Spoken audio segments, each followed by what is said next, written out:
Hello and welcome to the Unique CPA with your host, Randy Crabtree. We're committed to creating a thriving community of accounting professionals who are physically and mentally healthy, fulfilled, and energized by their work. Our ultimate goal is to elevate the reputation of the accounting profession and vastly improve the lives of those in it.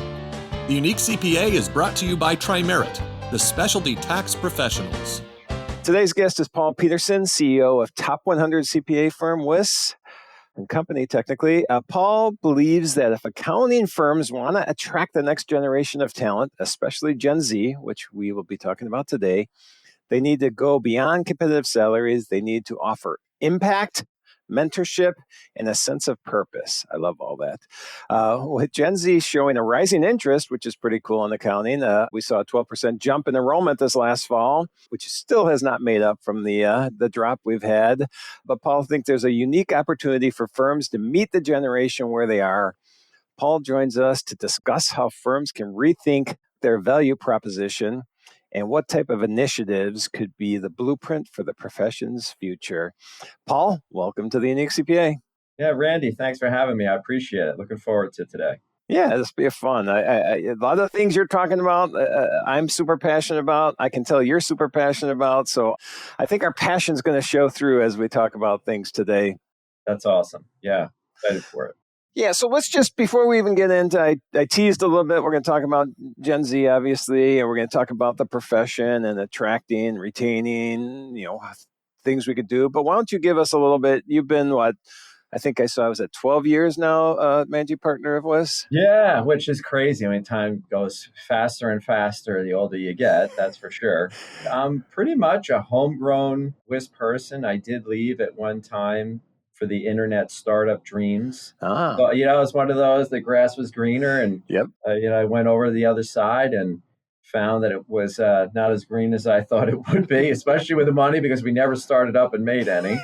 So, yeah, that's an issue. All right. Yeah. So, but it was really good because I think when so I've been at WIS for 30 years, wow. like without counting that like brief exit. But it was really good for me because I think what it did for me was, number one, it really made me appreciate what I had. So seeing something else and getting that sense of, wow, I really did belong where I was. And and also just really appreciating public accounting in general. So it wasn't just WIS, but also just the excitement of the public accounting industry and what it really offers an individual in the way of so much fulfillment.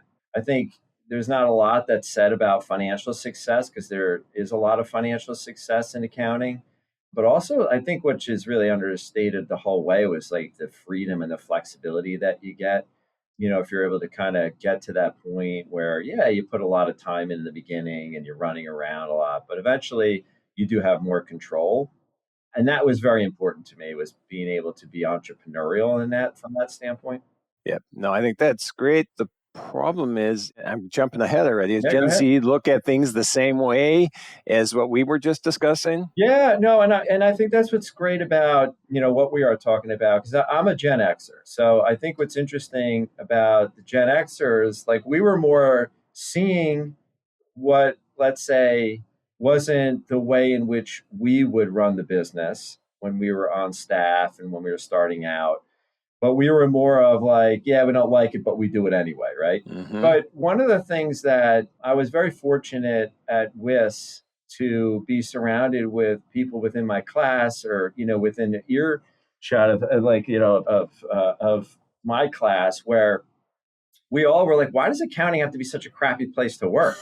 Yeah, exactly. Yeah. So that was really our mission as we moved along. And, I was fortunate to become the managing partner and have more of influence on the direction and really start to bring more humanity into the culture. But I always felt like there was a way you could do both, that you didn't have to leave the humanity outside of what you do on the inside of an accounting firm, and that the two can coexist and that you can bring your individual self. So there was like this, I think that's where the passion comes from, is this continued quest to continue to make it better. Because I think there are a lot of inflection points that are still to come, but that we've experienced since COVID that are spurring on change. And I know you've talked a lot about that on prior podcasts, and you've been doing a lot of work on this. But I think we're at a really cool time, even though that there's a lot of headwinds the accounting profession is facing. I think it provides a lot of opportunity. Yeah, so man, there's so many things I could jump into Yeah. just on that. I mean, the humanity, the culture, the everything. But let's go into, because we were just talking about your leadership and a little bit of your philosophy there. Have you had to change your philosophy, or have you always been this way in the last 12 years, or how have you seen your leadership evolve in the time you had the CEO role there? Yeah, it's a great question. I think the North Star has always been, around the culture and bringing the human, let's say, factor more to the table, like really what's in the best interest of people, and that be like, say, hey, that's the North Star. But you also have to have the economics to make it work, right? So I think there was a lot of, I would say, it took longer than I thought, honestly, to get to a point where you're cleaning up a little bit of the dysfunction of, let's say, the partnership and the way things kind of got to be, and to really establish trust across the organization. Because it's just not first of all, it has to start at the top. I mean, you look at every Harvard case study that's out there on change, it has to start at the top. But it is a top down, bottoms up. Like, you got to meet. Yes. Like, it's just not going to work unless you really have other people. I've always said it's like an accounting firm, in a way, is there. It's like no difference in sports, where it's like where the real stuff is in the locker room. The coach goes to the microphone and says everything that to the press that they need. You want them to hear, but it's really, what do the players think?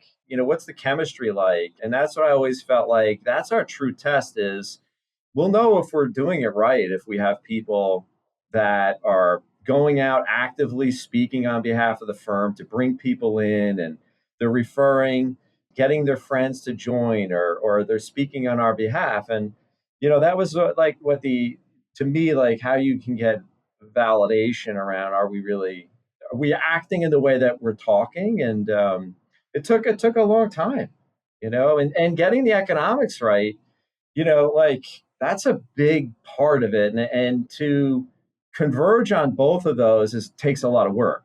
And I think our industry now, and it's real interesting, because you have private equity, and what does that do to the firm? Like, because it's like, what Gen Z wants and what PE is looking to do, it's really like, they're really not in sync. No, I agree. It scares me. PE scares me. I mean, I know it's not going away. I know it's here. I just want to see what's going to happen over the next, 5 years or whatever the timing is. Same. And I don't blame anybody for getting involved with it. Same.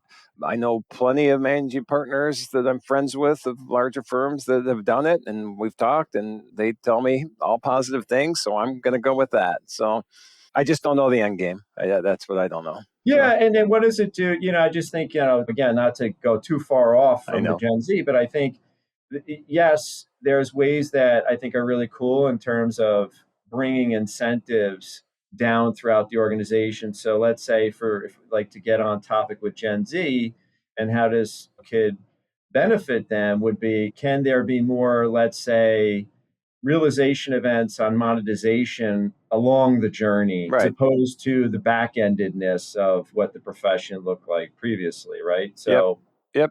That could be a pretty cool thing. No, I see that. And let's talk about, because I teased at the beginning in the intro a little bit about salaries and how salaries aren't enough anymore. Yeah. And so really, what does matter if it's not just salaries? And let me set the stage here for a second. I wanted to do this, but I mentioned off air when you and I were talking, we just did a year ago, we did a professional satisfaction survey. It was just finding out satisfaction levels within the profession. And the funny thing is, salary was not one of the higher up things. It was, as long as I felt my salary was competitive, other things affected my satisfaction level so much more than salary. Even if I was underpaid and I had these other things in the organization, my satisfaction level of the respondents was high. And so, why do you think that is? Or what are you doing to go beyond just the salary to make this experience a positive one, to keep people and attract people? Yeah, no, I think that's really well said. And I think your research, and the findings there is what we're seeing in action where I think number one, I think that there's more of a curiosity that's in Gen Z where it's about the evolution of their learning and their experience, looking at their path, not just so career oriented, but more of I would say, the interplay of how does this also bring personal fulfillment, right? Like more of their soul, they're bringing that to the table too. And are their values correlating to how the organization positions itself? And so there's more around that. And I think that they also want opportunities to experience life. Like I'll give you an example of someone now that came to us and asked for permission, was here for a few years, said, "Hey, I feel that I have the foundation. I could really work remotely. I can be a valued team member, but I'd like to travel the world and do it." Mm-hmm. And Yeah, they're doing it. right. And so can you do that with the whole organization? Probably not.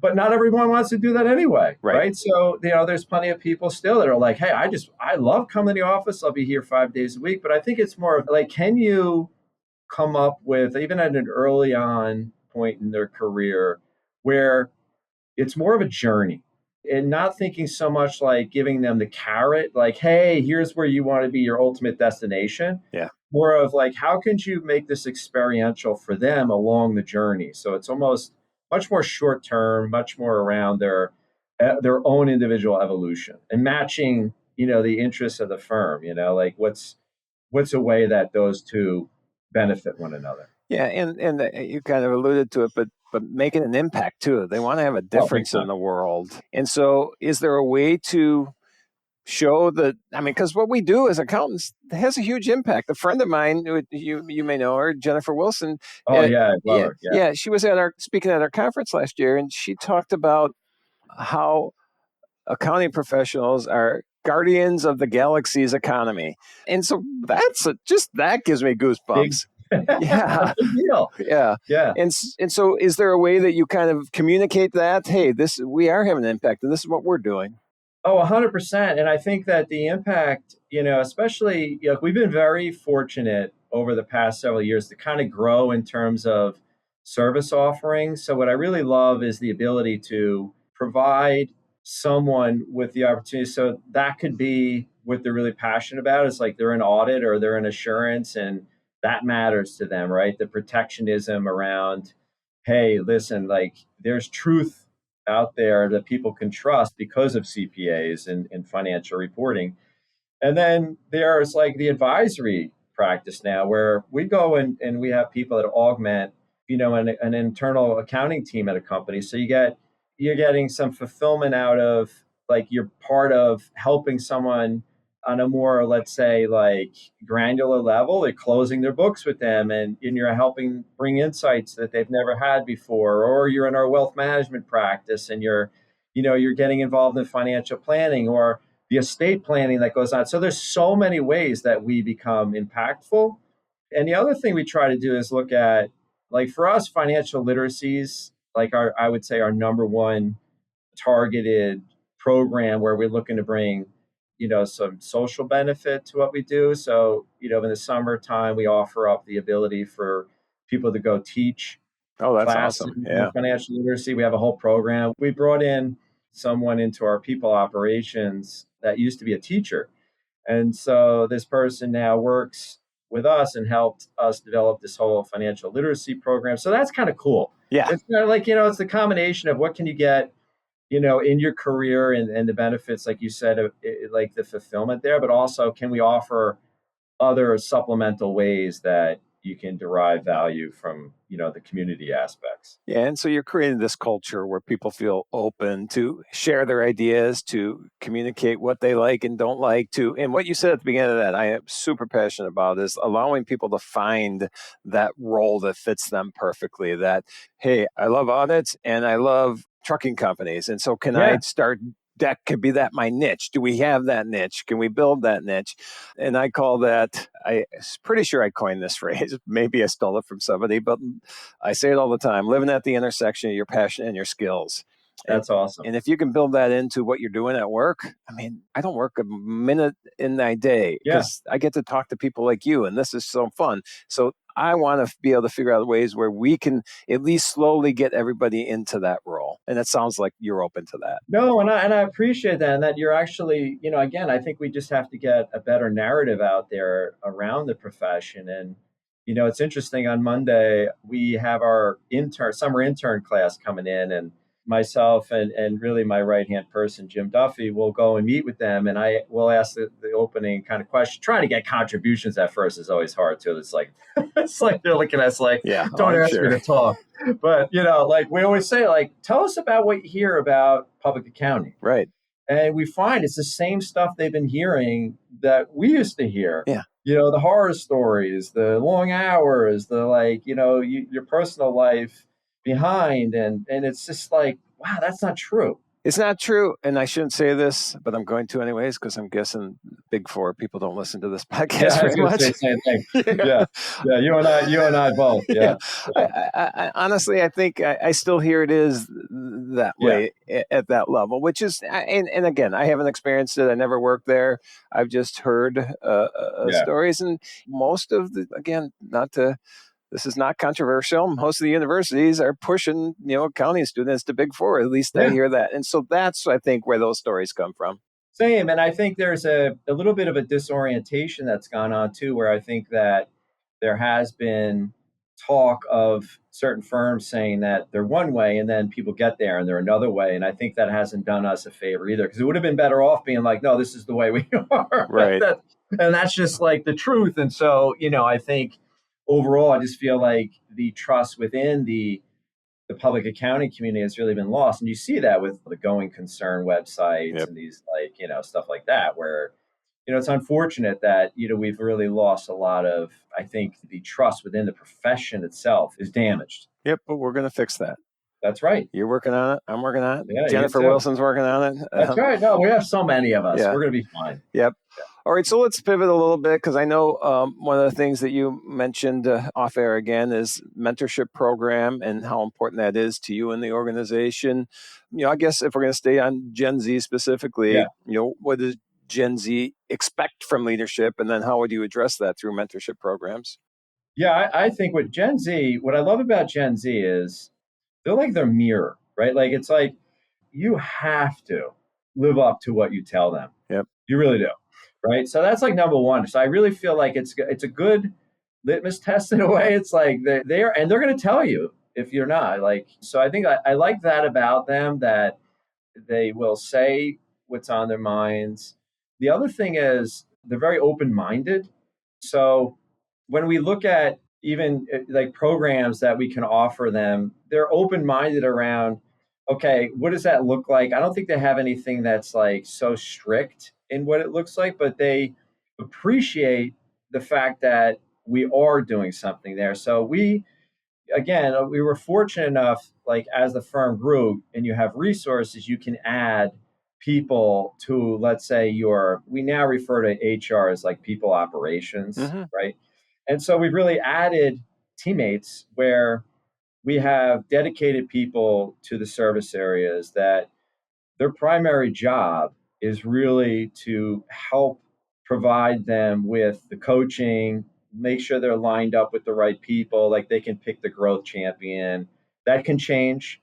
Your growth champion may be this person for a year, and hey, I've developed a better relationship with this person because I'm working more with this person, so they can be flexible. But just there's a lot more in the way of interaction and a lot more of ongoing feedback. It's not anymore like once a year or twice a year. It's more embedded into, let's think of it more fluidly than static. That's really helped, in that they have it's a two-way dialogue now, let's say. And so that's really helped. And I think what it's done is that we've seen people feel more portable within the firm too. That because people aren't just like, hey, I'm going to leave WIS now because, I'm not really fulfilled doing audit. They can go to tax, let's say, right? So they, I don't know, like I feel like that occurs so much more now because of the ways that our people operations team are connecting them to the organization. Yeah, that's nice. I think that's important. People feel valued. They feel important. They feel like they can speak their mind. They feel like Yeah, they can share their ideas. That's the type of culture I think that needs to happen within organizations. Really, I go all the way back to the bottom line that I think the culture starts with vulnerable leadership. totally. I don't know if you've ever thought about that specifically, or do you think WIS lives vulnerable leadership? I think we've gotten better at it Yeah. for sure. I think that took time, I think, to really get approachable Yeah. is probably another word of like vulnerability is like, are you able to get yourself to a point where you're actively engaging with the people, right? That you want to, that Yes. you, when you walk around the organization. I used to laugh because there were certain people, even when I was younger, it'd be like, I'd see them coming and I'd go the other way. I know And what so, you mean, so we have a lot less of that. which is Um, nice. but it is, and it's contagious. I really feel that we have much more like enthusiasm within the organization than I feel like we used to. Yep. And I really believe like you do need your leaders they got to pave the way. And leaders can't, I mean, I'm putting my 2 cents in here, but leaders have to not try to put this aura of I'm perfect and you have Yes. to be perfect like me. Because Yeah. if you do that, people are going to be afraid to take chances. People are going to be afraid to be innovative or creative because, oh, that's a mistake. And I just have to know 100% that it's going to be accurate. No, it's so true. And you got to be careful, even like the littlest things, like even the way you do your review notes, let's say, Yep. like you got to make it so it's not so much like this. Like I always felt like you're not like their mom or dad, and you're not their like, you don't have to be the teacher, you're not grading them. They're a part of your team. Like, how would you like somebody on your team? How would you bring someone along? Like, like if you're going to critique them and they're going to feel critiqued, they're not going to perform well because they're always going to feel guarded. Yep. You got to break that from, I think, the ways in which you like the firm. I think used to be that was the way it would be. It would be like there's like more hierarchical, and yeah, you need like hierarchy in terms of like how work gets done. Yes. But you don't need necessarily hierarchy in the way you're treating an individual. You and I are on the same Yeah. page. I have a hard time with leadership, just the word, Yeah. just because what it associates with me is like I got people at top and then people below. And with leadership, I think everybody in an organization has an opportunity to lead because you want to hear the ideas everybody has. Totally. And it's perspective and experience. And like, I have the benefit that, I've been here for 30 years. So I've seen a lot more in 30 years, but it doesn't mean that, I'm any more right than anyone else. I just may have had experience Right. in somewhere I've seen and said, hey, this is what I've seen before, tell me why you think differently. Yep. Let's go back to Gen Z because I love the topic. I'm no expert, but I did research some characteristics Yeah, of Gen Z. And so I thought maybe we'd do like a little speed round of sure. just talking about certain characteristics and how that has been addressed at WIS. So one of them is just from a digital standpoint, from a technology standpoint, this is what they grew up with, and Yeah. they are so far advanced. And I know you personally, AI is a big thing in accounting. So how do you see the technology aspect and Gen Z coexisting? Yeah, you took the words out of my mouth because like they are the generation that's only known digital, right? Like I Right, think it was in 97 to 2012 was like Gen Z or something like that, the range they give.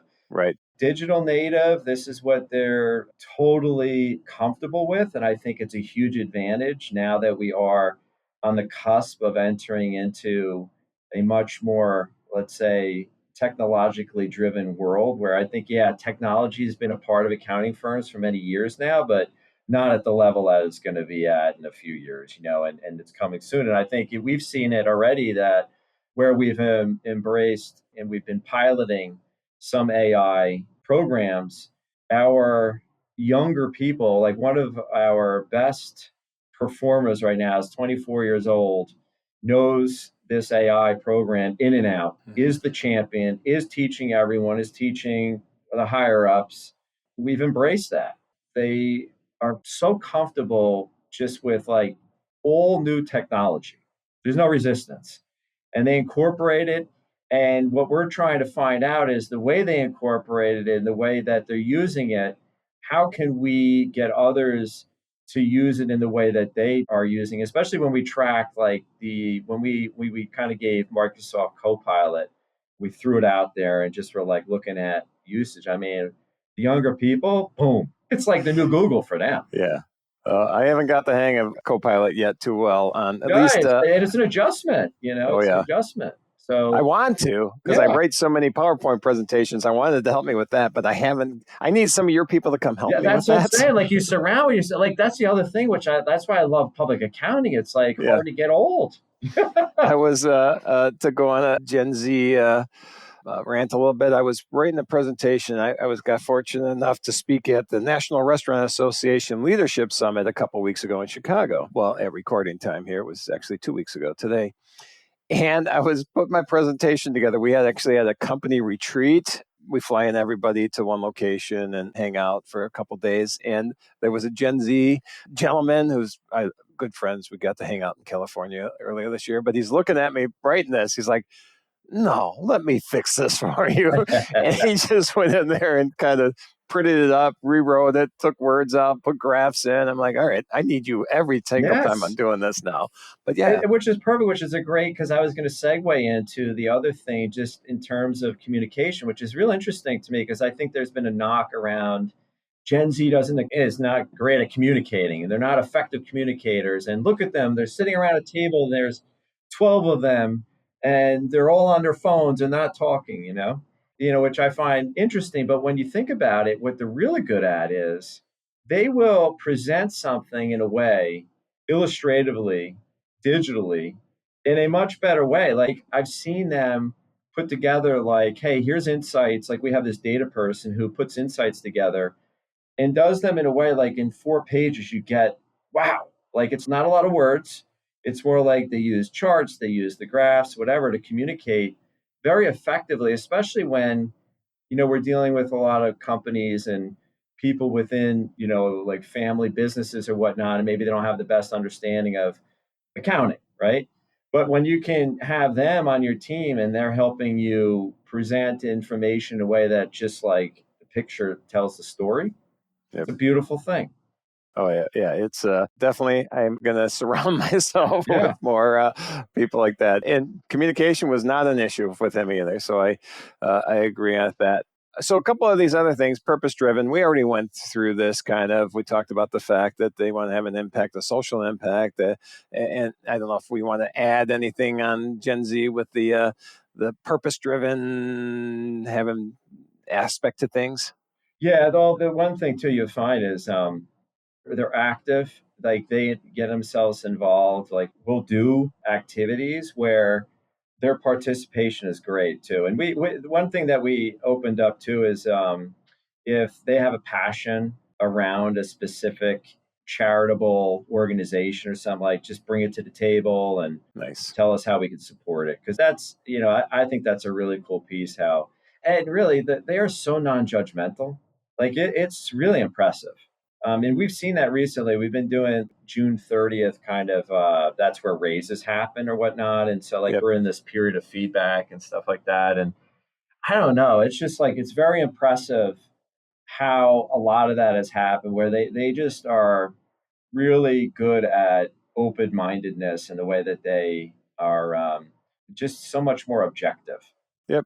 All right. Next one. Speed round, I guess. Yeah. I'm going to ask you the next one.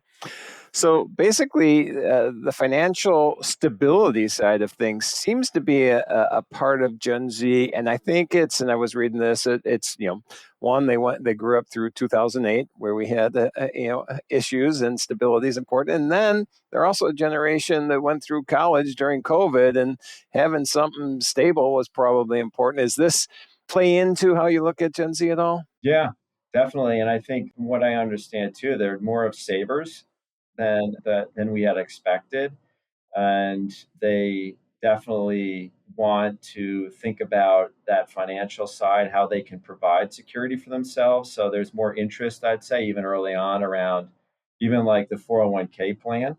Yeah. which is interesting, and wanting more knowledge around just like investing and how can they create wealth down the line. So that is something that I think is pretty cool too that they're bringing. But and I feel for them in a way too, because like we live in like where our offices are is so expensive. We're in northern New Jersey and New York City, and Yep. oh my gosh, like, and I think they're also seeing the cost of living is just dramatically different in terms of where I was when I first came out of school and how much more you have to have in terms of just paying to live. Yep. So your monthly costs are much higher just in living expenses than they were. So I think that's another driving factor for a lot of them, and the importance of making sure that they have the stability. Yep, I think so too, and that's something I wish I had when I was their age. Same.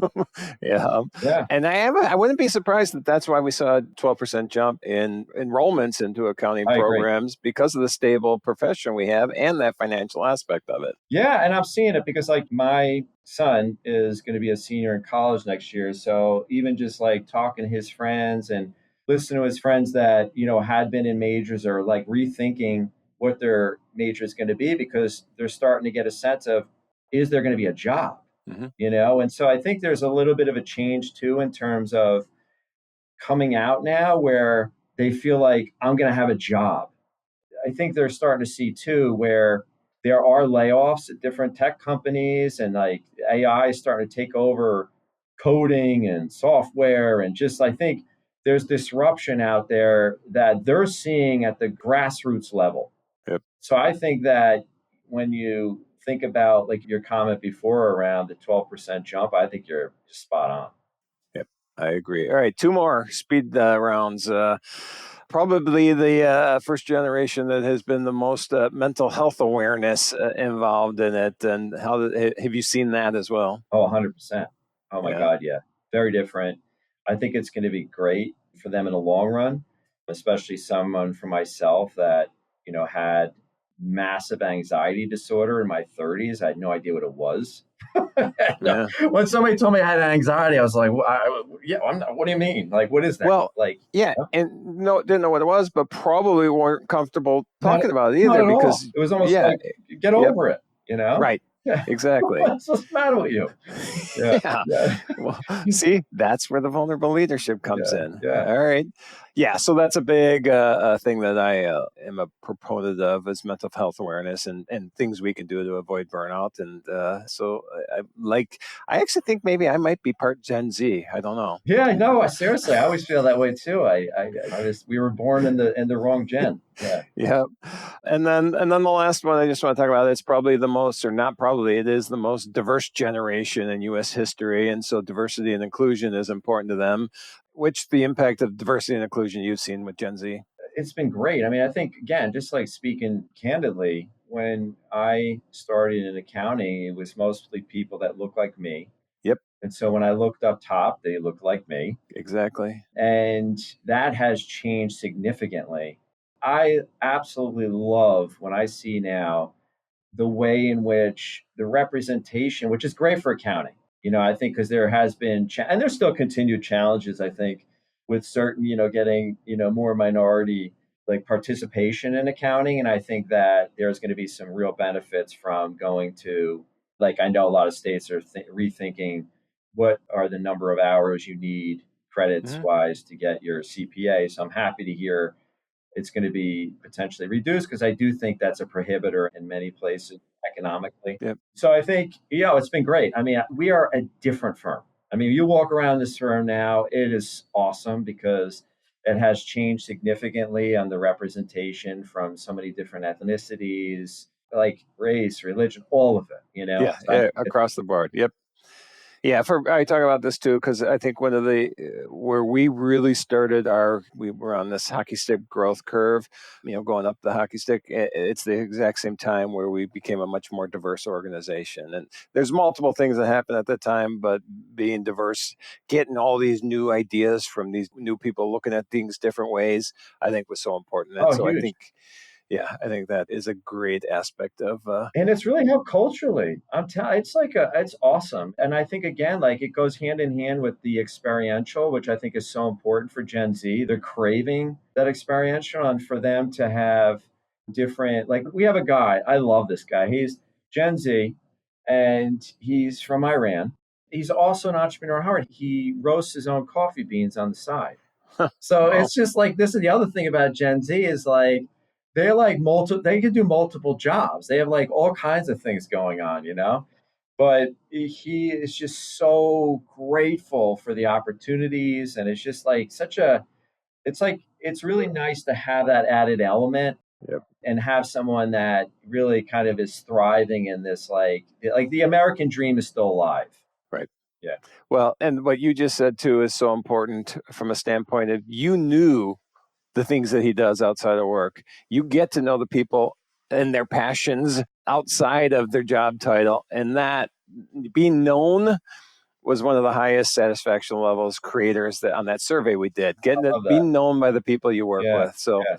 I applaud you for even knowing that he roasted the coffee beans. I'm a big coffee aficionado, so that's good. All right. Well, I love the conversation. I love what you're doing. I love being educated on Gen Z.